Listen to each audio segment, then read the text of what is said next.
Dahil dyan ay pinaghandaan talaga tayo ng bagong Pilipinas! Ayan na po ang ika-17 Pangulo ng Republika ng Pilipinas, Ferdinand R. Marcos Jr.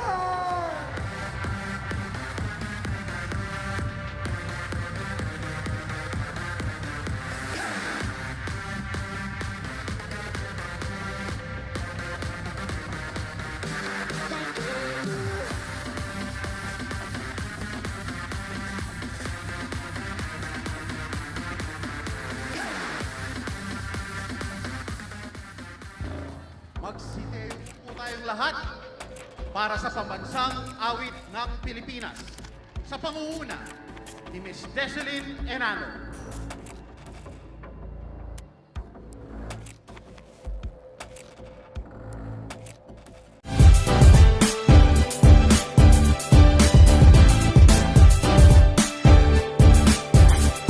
His Excellency, the Most Reverend Charles John Brown and the esteemed members of the Diplomatic Corps, Executive Secretary Lucas Bersamin, and the other honorable members of the Cabinet.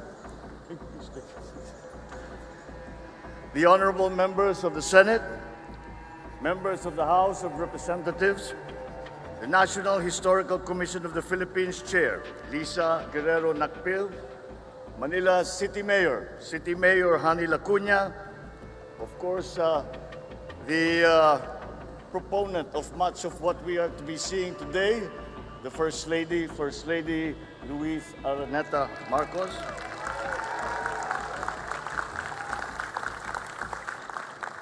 My fellow workers in government, other distinguished guests, ang mga minamahal kong kababayan, magandang hapon at maligayang araw ng kalayaan po sa inyong lahat.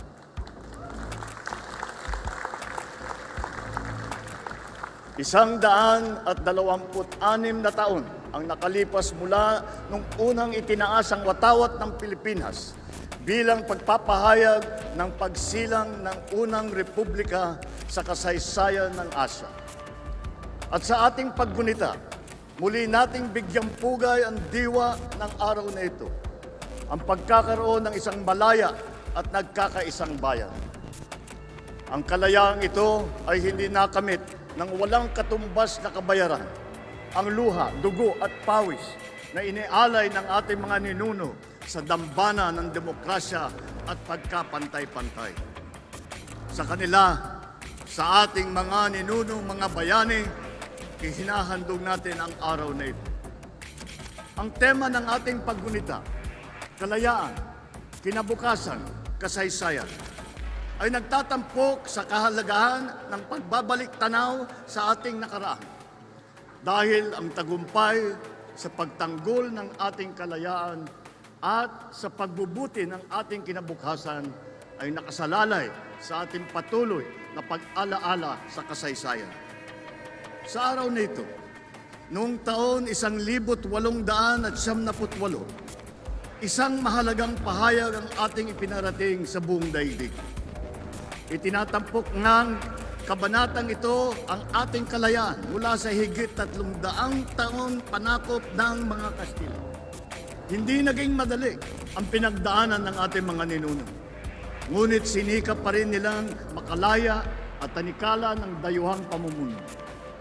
Sa harap ng pang-aapi at pagpapasakit, hindi pinahintulutan ng ating mga bayani na tayo ay mag-api.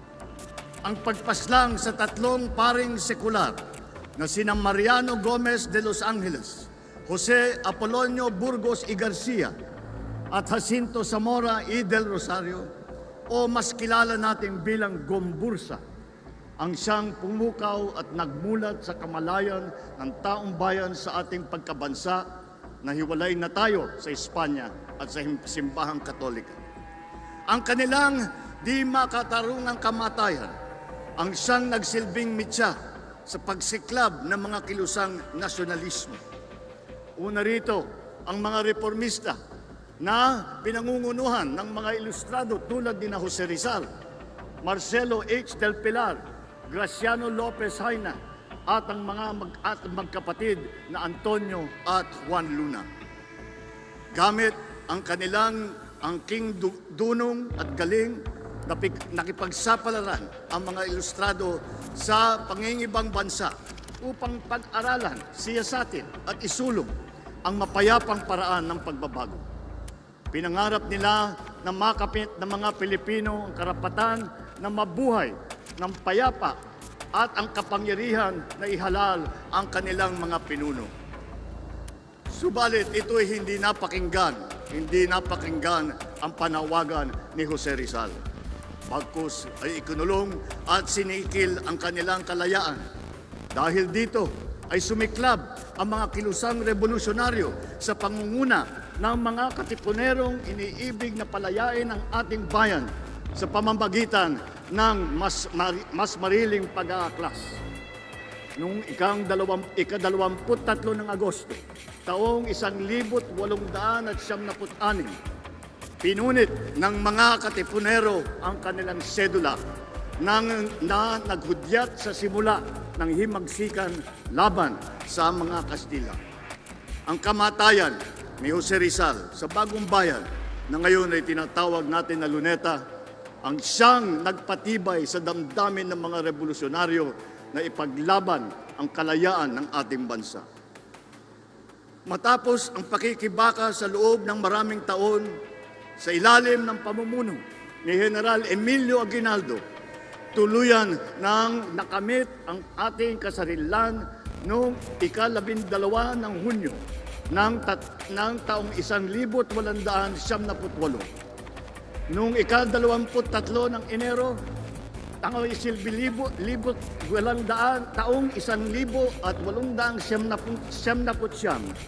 ay ganap na itinatag ang Republika ng Pilipinas. Ngunit sa kabila ng tagumpay na ito, sumailalim pa ang bansa sa pananakop ng mga Amerikano na humantong sa hidwaan sa pagitan ng Pilipinas at Amerika. Patuloy na isinulong ng mga Pilipino sa pangunguna ni Manuel Quezon at Sergio Osmeña ang kasarian at kalayaan ng bansa. Sa kanilang pagsusumikap na itatag ang Commonwealth of the Philippines upang magsilbing tulay patungong ganap na kalayaan. Subalit bago pa man natin makamit ang pinapangarap na kasarian, sinakop ang Pilipinas ng bansang Hapon. Sa loob ng higit 3 taon, nakipaglaban ang mga Pilipino kasama ang mga sundalong Amerikano sa puwersa ng Hapon. Libo-libong Pilipino ang nagbuwis ng buhay bago natin nakamit ang kalayaan mula sa Hapon noong taong 1945. Sa sumunod na taon ay ganap na nakamit ng mga Pilipino ang kalayaan. Mga kababayan, hindi lamang ito karaniwang pag-alaala sa mga himagsikan ating napagtagumpayan. Nais ko ipabatid sa taong bayan, lalo na sa ating kabataan, ang pagpapakasakit ng ating mga ninuno at bayani upang makamtan natin ang kalayaan at ang kapayapaan. Nakakalungkot isipin na marami sa mga kabataan ngayon ang hindi kilala ang Gumbursa. Nakalimot na sila sa lahat ng pinagdaanan ng ating bansa upang magkaroon ng kasarinlan. Ang kalayaan ay inaalagaan, binabantayan at ipinaglalaban. Sa sandaling mapabayaan natin ito, maaring itong mawala at maagaw muli sa atin. Sinisimbolo ng okasyon natin ngayon ang parada ng kalayaan na masasaksihan natin maya-maya, ang ating pagsisikap na maisabuhay sa puso ng bagong Pilipino na narito ngayon, ang tunay na diwa ng kabayanihan, kalayaan at pag-asa. Ito ay hindi lamang paggunita sa ating kasaysayan, kung hindi isa ring hamon na patuloy na ipaglaban ang ating kalayaan. Kaya naman, sa pagdiriwang natin ito, binibigyang pugay natin ang lahat ng nag-alay ng buhay at lumaban para sa ating kalayaan at kasarinlan. At kaakibat ng pagpapahalagang ito ay ang ating pangako na ipagpapatuloy ang kanilang sinimula. Ang ating buong loob na panindigan para sa ating karapatan bilang isang bansang malaya. Ang ating tapat at masiglang pakikilahok sa mga gawaing makakabuti sa ating mga pamayanan at ang ating walang humpay na pagsisikap upang mapabuti ang pamumuhay ng ating mga mamamayan. Ang ating mga ninuno ay hindi umurong sa digmaan. Kaya tayo ay hindi rin tatalikod sa tungkuling ipagtanggol ang ating nasasakupan. Ipakita natin sa buong daigdig na ang tunay na kapangyarihan ay hindi nasusukat sa lakas o sa yaman, kung hindi sa tunay na kahulugan at katwiran ng ating ipinaglalaban. Sa alab ng pag-ibig sa bayan at sa di matatawarang pagkakaisa ng ating mga mamamayan. Mananatili tayong matatag at hindi tayo matitina. Sa madaling salita, hindi lamang tayo lumilingon sa nakaraan ngayon. Isinasabuhay natin ito sa bawat hakbang na natungo sa mas malayang hinaharap. Bilang pagtatapos, tinatawagan ko kayong lahat na patuloy na tangkilikin at ipagmalaki ang ating pagiging Pilipino. Tayo ay babangon at aangat bilang isang bansa na may malinaw na pananaw sa kinabukasang inaasam. Magsama-sama tayo sa paglalakbay tungo sa isang mas maliwanag at masaganang bukas. Sa bawat hakbang, sa bawat pagpupunyagi, ipagpatuloy natin ang laban para sa kalayaan. Kalayaan mula sa kahirapan, kagutuman, kawalan ng katarungan, at iba pang mga balakid sa ating pag-unlad. Lagi lamang po nating tandaan, ang kasaysayan ang isang susi natin tungo sa wagas at tunay na kalayaan at sa kinabukasang puno ng pag-asa, kaliwanagan at kasaganahan. Mabuhay ang Pilipinas! Mabuhay ang ating kalayaan!